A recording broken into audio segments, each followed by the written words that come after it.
everyone, welcome back to another video. Today we're going to the Newcastle 500 Supercars and bringing you along with us.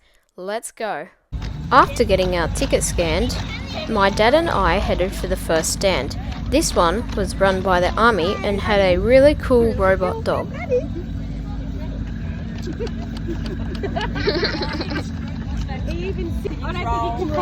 Stand. Next up was a supercar simulator.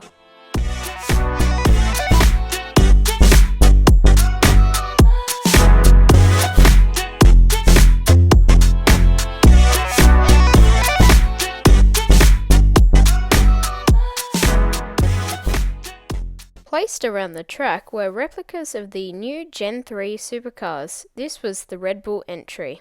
After a quick shop at the merch store, we headed to the signing session.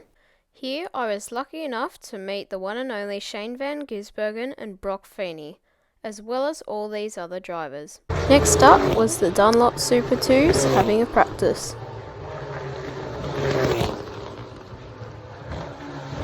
Here was another replica supercar, this one the DeWalt entry. Next up was a motorbike show held by Flair MX. It was amazing. You'll also be able to see constant toggle between the clutch brake and throttle up on those handlebars.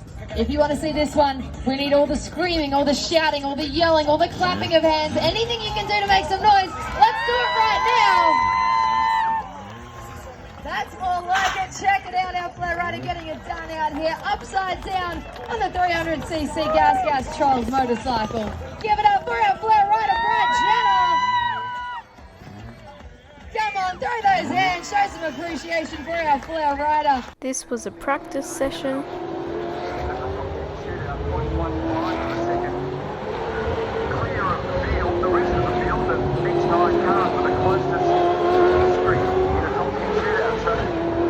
While walking to a pit lane walk, we bumped into this guy. His name is Mark Larkham and he's a Supercars reporter. Here is one of his classic moments. But they've cleverly come up with a way to have pads already bedded. Oh! Oh, Larko, never mind. Anyway, let's keep going on with our pit lane walk.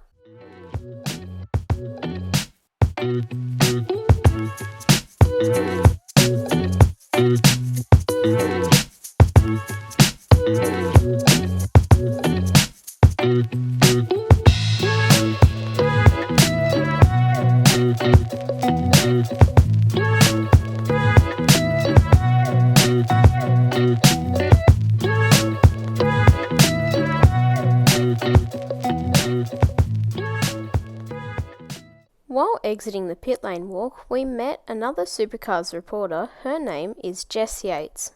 Next was the top 10 shootout.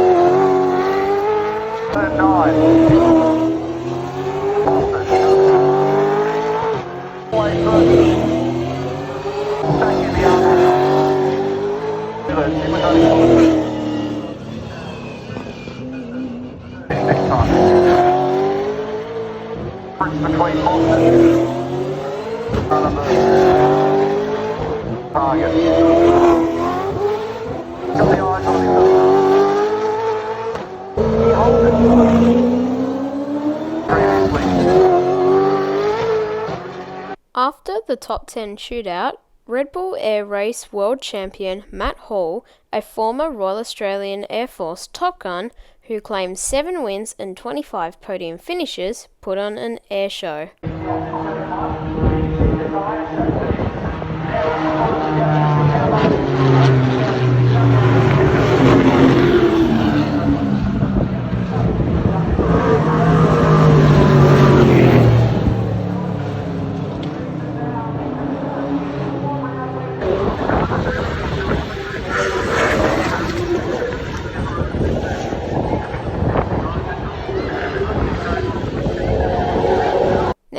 we moved to turn 11, also known as the hairpin, to watch the Royal Australian Air Force do a low flyover using the F-35 Lightning II.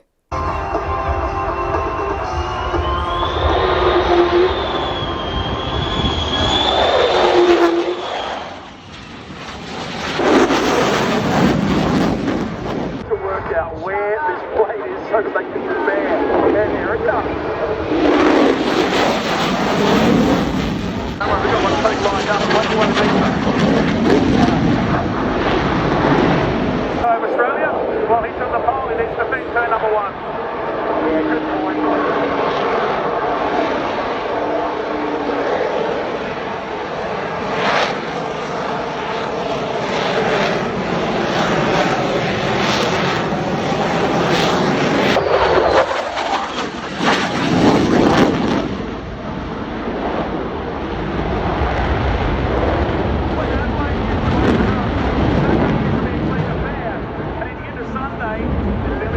Right, that's been a passing spot down there.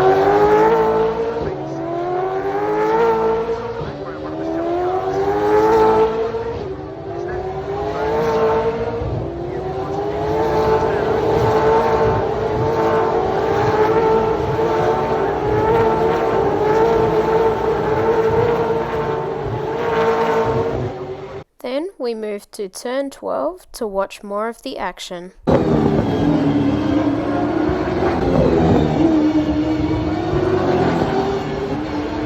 Next we moved to the other side of the track, next to Fort Scratchley. Down the hill they are doing about 240 k's an hour, which is absolutely crazy to watch.